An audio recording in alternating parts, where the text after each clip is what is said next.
Halo para pendengar, dimanapun kalian berada. Balik lagi di channel Gary Christopher.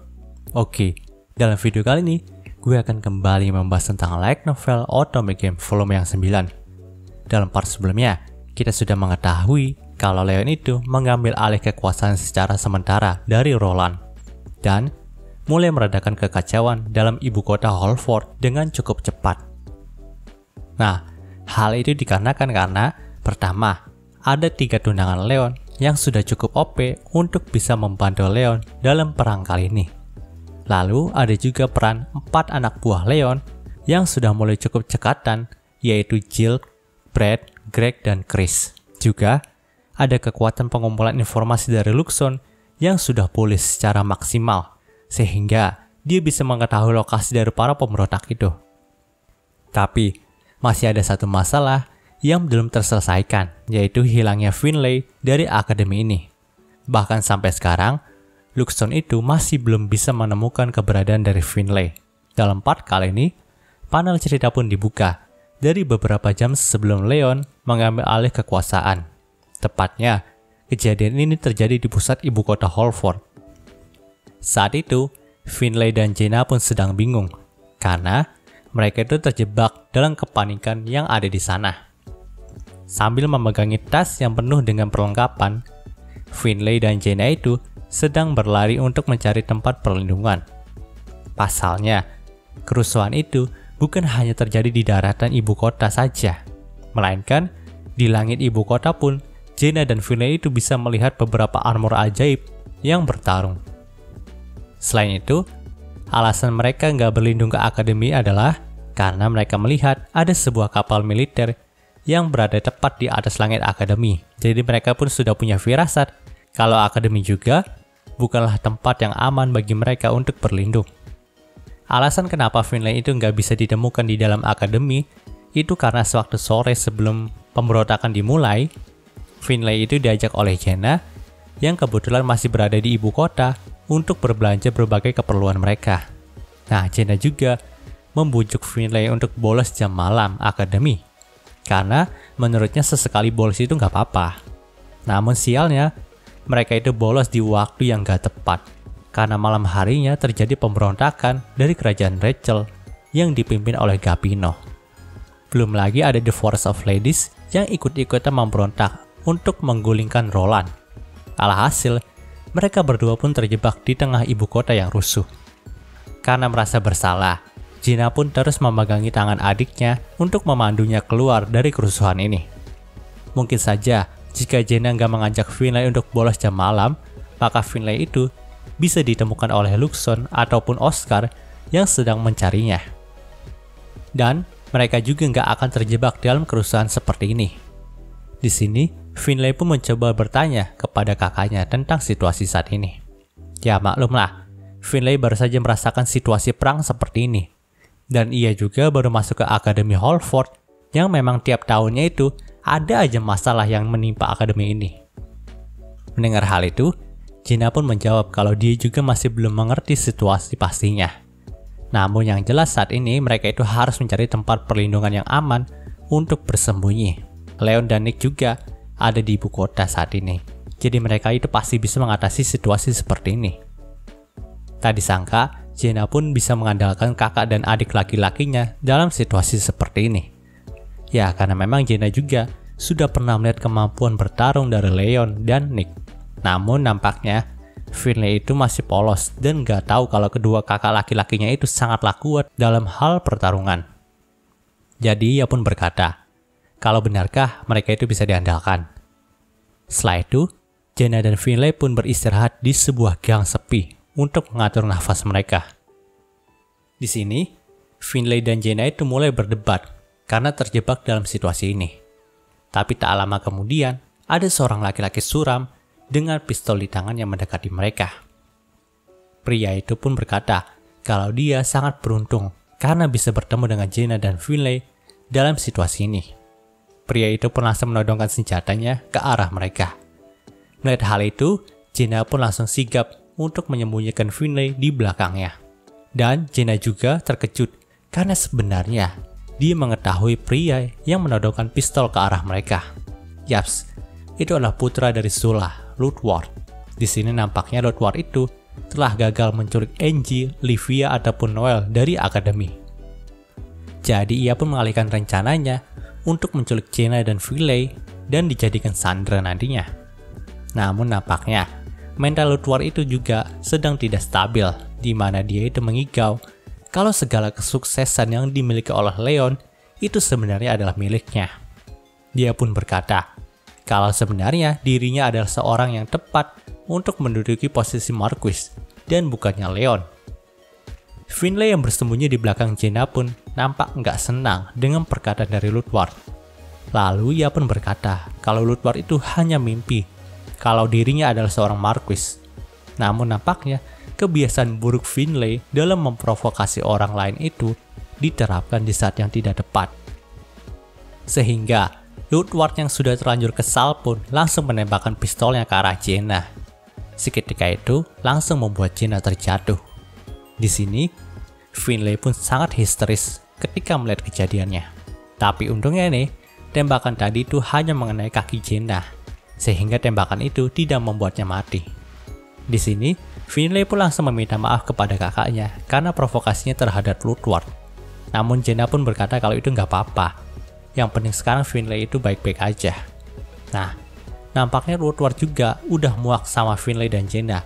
Jadi ia pun langsung membawa keduanya untuk pergi ke persembunyian The Forest of Ladies sebagai sandera untuk memancing Leon. Panel cerita pun berpindah ke persembunyian The Forest of Ladies. Di sana sudah ada Merce dan Zula. Yaps, nampaknya Zula juga lah yang mengatakan kalau Ludwig itu harus membawa salah satu dari ketiga tunangannya Leon sebagai sandera. Namun sayangnya Ludwig itu nggak bisa menjalankan tugasnya dengan baik. Alhasil, dia hanya membawa Jenna dan Finlay untuk menjadi sandera mereka. Tentu aja, Zula dan Merce itu sangat marah kepada Ludwig. Mereka memarahi Ludwig seakan-akan mereka itu bukan keluarga. Sementara itu, Finlay dan Jenna pun sudah terikat dengan borgol dan tidak berdaya di sana. Finlay pun mulai menyalahkan dirinya.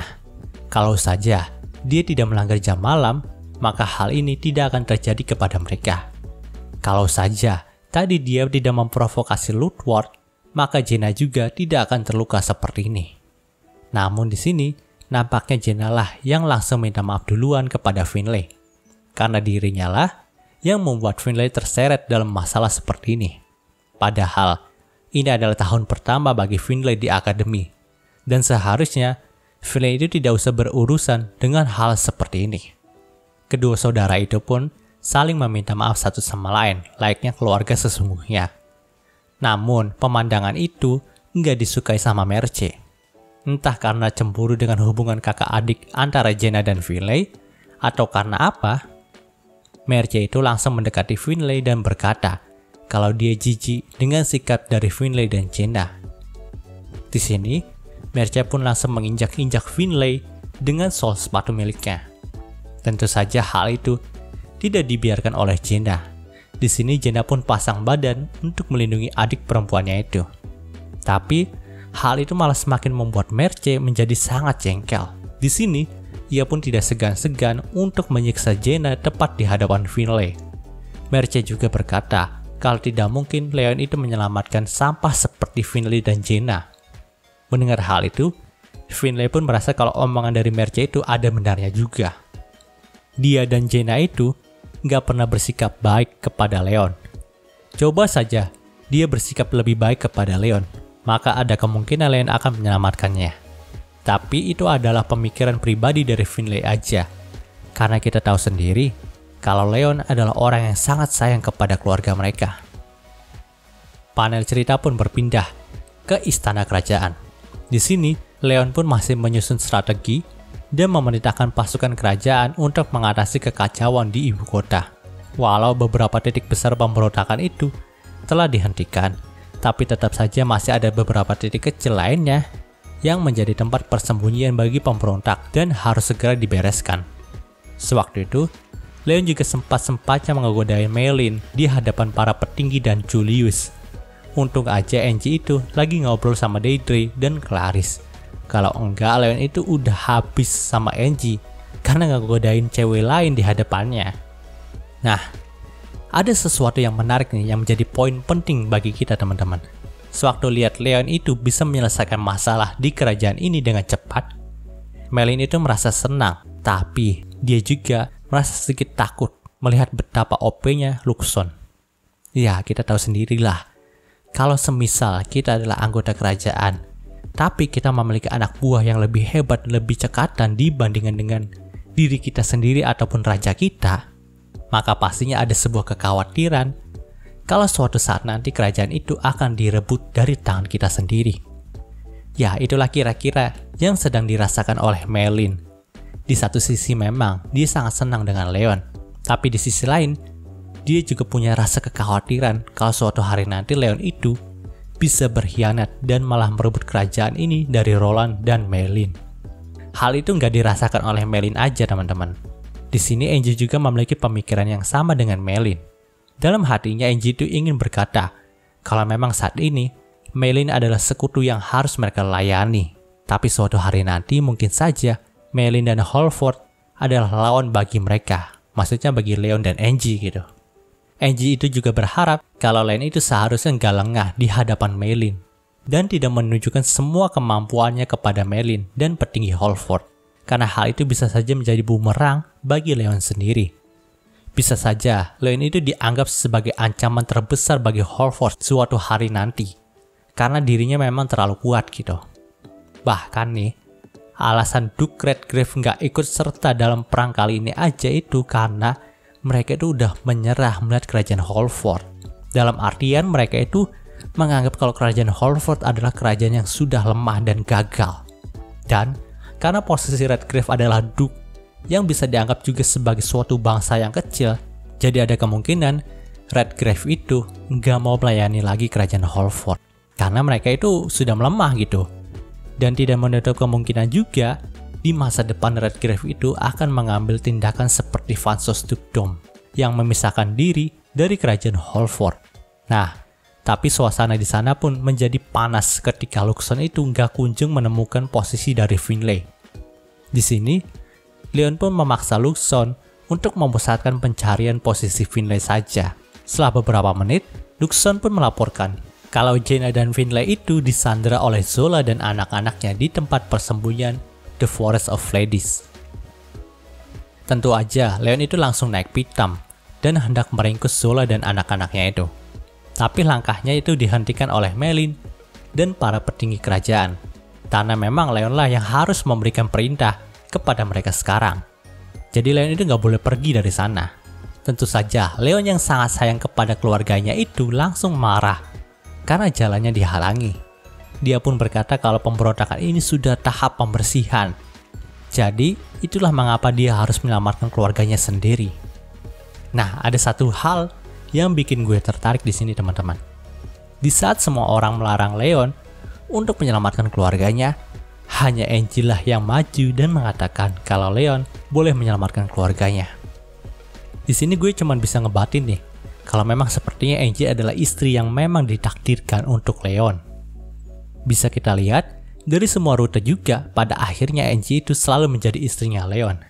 Dan tak hanya menjadi istri biasa, tapi Angie itu sangat suportif kepada Leon. Jadi menurut gue memang Angie adalah wanita yang ditakdirkan untuk menjadi pendamping sejati bagi Leon.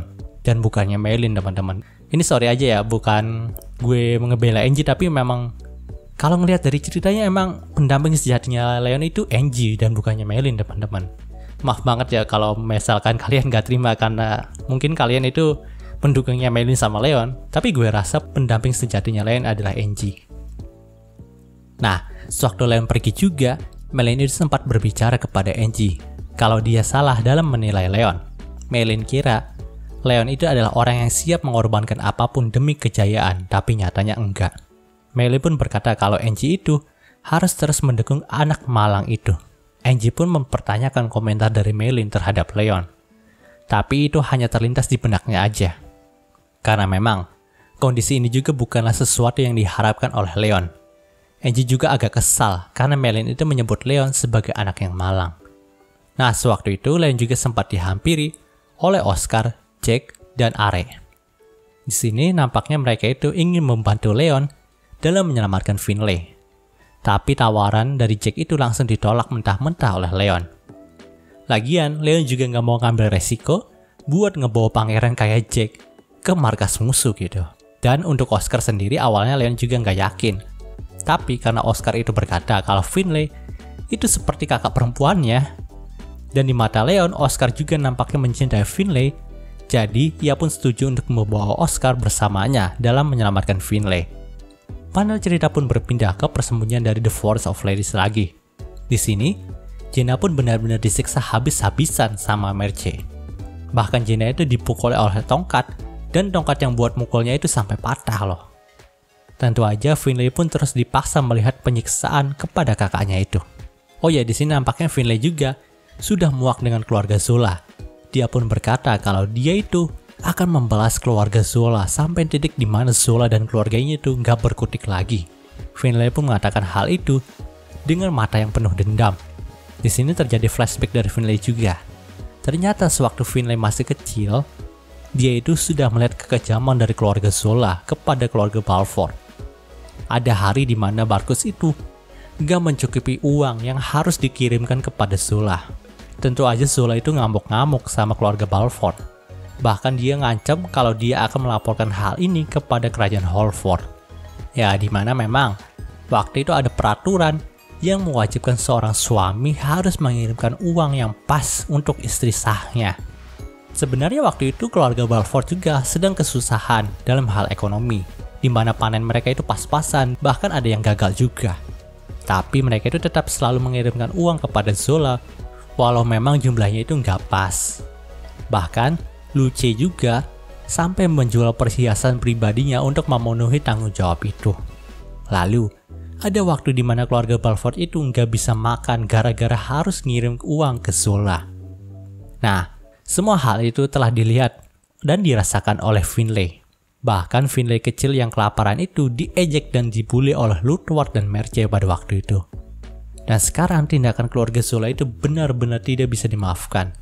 Jadi Finlay pun akan membalaskannya jika ia bisa terlepas dari borgol ini.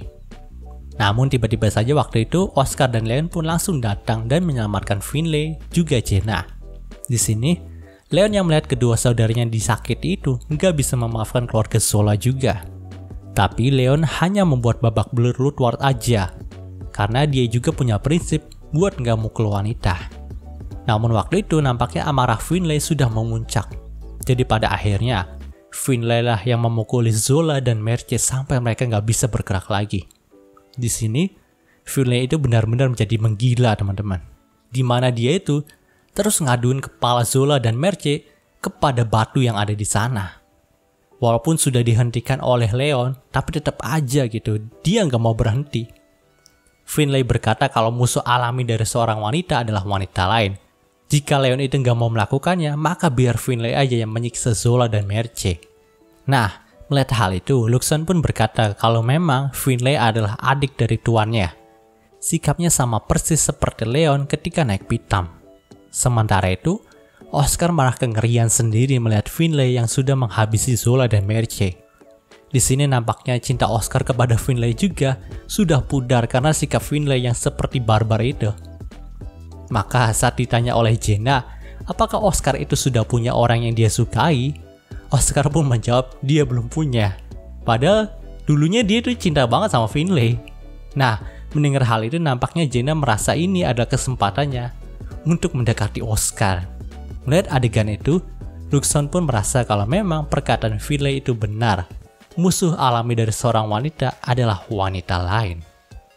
Nah, setelah Finlay selesai menggila, ternyata Zola dan Merce itu belum mati teman-teman.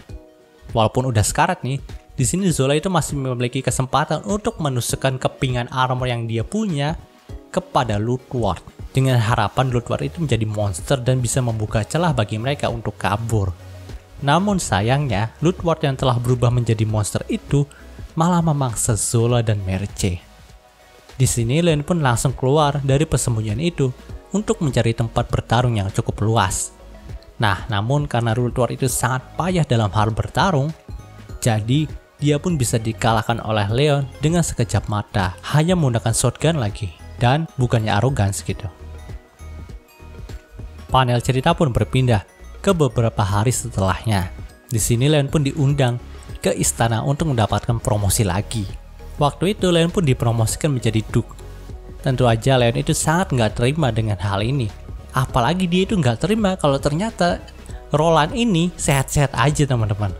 Nah, sebenarnya Roland ini sudah merasakan kalau ada pemberontakan yang akan terjadi di kerajaan Holford ini. Dan Roland juga udah tahu pasti yang menyebabkan hal itu adalah kerajaan Rachel dan The Forest of Ladies.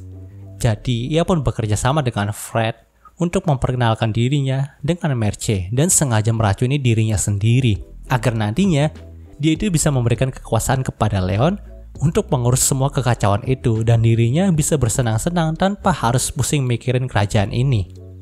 Yaps, nggak diduga ternyata raja kita yang satu ini sangat pinter teman-teman. Setelah gue baca ini, gue juga mulai meragukan nih, kok bisa Julie sama Jack itu malah blow on ya? Padahal ayah mereka itu sangat jenius, bisa memprediksikan kekacauan dan menyelesaikannya tanpa harus repot-repot turun tangan. Panel cerita pun berpindah ke koridor akademi. Di sini nampaknya Erica dan Mary itu semakin dekat. Bahkan mereka pun sering bersama belakangan ini. Oh ya, di sana juga ada Claire yang sedang menemani mereka berjalan. Saat itu, mereka pun membicarakan berbagai hal, mulai dari kekacauan yang baru saja terjadi, sampai Otome Game seri yang ketiga. Nah, sewaktu Mary sedang debat sama Claire, karena dia ingin memeriksa tubuhnya Erica dan memeriksa penyakitnya Erica, tapi di sini Mary itu nggak terlalu setuju, karena memang kan Claire itu juga udah melakukan hal gila kepada Are-chan gitu. Namun, Erica pun malah tersenyum teman-teman, dan mengatakan kalau memang ibu itu nggak pernah berubah ya. Tentu aja Mary pun sangat kaget dengan perkataan dari Erica. Tapi Mary itu sempat melihat bayangan ketika dia masih hidup saat berbicara dengan Erica. Dan entah kenapa, Mary merasakan kalau dirinya ingin menangis. Lalu Erica juga mengungkapkan hal yang tidak terduga kepada Mary. Selama ini, Erica juga menyadari kalau Mary adalah ibunya sewaktu dia masih hidup di Jepang. Yaps. Di sini Mary pun mulai ingat semuanya, di mana dulu ia sempat memiliki seorang putri yang sangat ia cintai lebih dari apapun. Walaupun Mary itu sakit-sakitan, tapi ia masih tetap bisa mengurus putri tunggalnya. Mary memang tidak bisa mengingat nama dari putrinya, tapi ia melihat wajah putrinya itu tergambarkan jelas pada diri Erica. Di sini ia pun langsung berlinang air mata dan memeluk Erica dengan erat. Ya, ini adalah penyesalan terbesar dari Mary, karena dia tidak bisa melihat putrinya tumbuh dewasa. Karena memang waktu itu juga, Mary memiliki kesulitan ekonomi, tapi ia tetap bisa merawat putrinya dengan sungguh-sungguh. Dan kini, dia diberikan sebuah waktu tambahan untuk dekat dan bisa melihat putrinya lagi.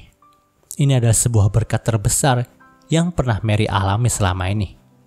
Nah, hal inilah yang bisa menjelaskan kenapa Leon itu merasa kalau Erica terlihat sangat mirip dengan Mary sewaktu membandingkan fotonya Erica dengan Mary. Panel cerita pun berpindah ke sebuah bar ibu kota Holford. Waktu itu, Leon dan Finn itu sedang bertemu dan saling menceritakan kondisinya masing-masing. Diketahui juga ternyata Mia itu adalah anak haram dari kaisar tempat mereka tinggal. Nah, Finn itu juga nampaknya kesini untuk menyembuhkan Mia atas perintah kaisar. Pada awalnya Mia itu nggak sakit, tapi tiba-tiba saja 1 tahun yang lalu, dia itu jatuh sakit. Namun anehnya, Erica yang seharusnya sakit itu malah sembuh pada tahun yang sama di mana Mia itu sakit. Dan katanya ada sebuah event di mana saat Mia menyentuh sebuah senjata manusia era baru dalam bentuk benteng, maka dia akan mendapatkan kekuatannya. Tapi Leon itu masih meragukan apakah Mia bisa sembuh dengan hal itu atau tidak. Sebenarnya Finn juga meragukan hal itu, tapi dia tidak punya pilihan lain selain mencobanya. Namun, Leon pun menawarkan pertolongan untuk menggunakan teknologi Luxon dalam menyembuhkan Mia. Di sini ada satu hal yang menarik juga teman-teman. Leon itu mengira-ngira kalau Finn itu sebenarnya bukanlah cowok saat dulu belum bereinkarnasi. Karena Finn itu bermain seluruh alur Otome Game dari seri pertama sampai seri ketiga. Dan hal itu nggak mungkin dilakukan oleh seorang cowok. Tapi ini masih kemungkinan aja ya teman-teman, dan jangan dianggap serius dulu. Karena belum ada konfirmasi mendetailnya. Sewaktu pulang dari pertemuan Finn, Leon juga kembali dikejutkan dengan Mary yang ngomong kalau Erika adalah anaknya. Di sini Leon pun mengira kalau Mary itu masih mabuk karena minum, tapi Mary pun menjelaskan lagi kalau Erika itu adalah anaknya saat masih hidup di Jepang dulu. Dia hidup sampai 60 tahun dan bereinkarnasi ke sini sebagai Erika. Di sini Leon tetap masih nggak percaya karena emang umur Erika saat bereinkarnasi itu berbeda jauh dengan Leon dan Mary. Tapi setelah dipikir-pikir lagi, Leon kan mati duluan daripada Mary. Tapi sekarang dia itu malah sekelas sama Mary. Dengan melihat konsep reinkarnasi yang menembus ruang dan waktu itu, Leon pun menjadi yakin kalau Erika adalah anak Mary sekaligus keponakannya. Tapi Leon pun masih mikir nih, keponakannya adalah putri yang jahat.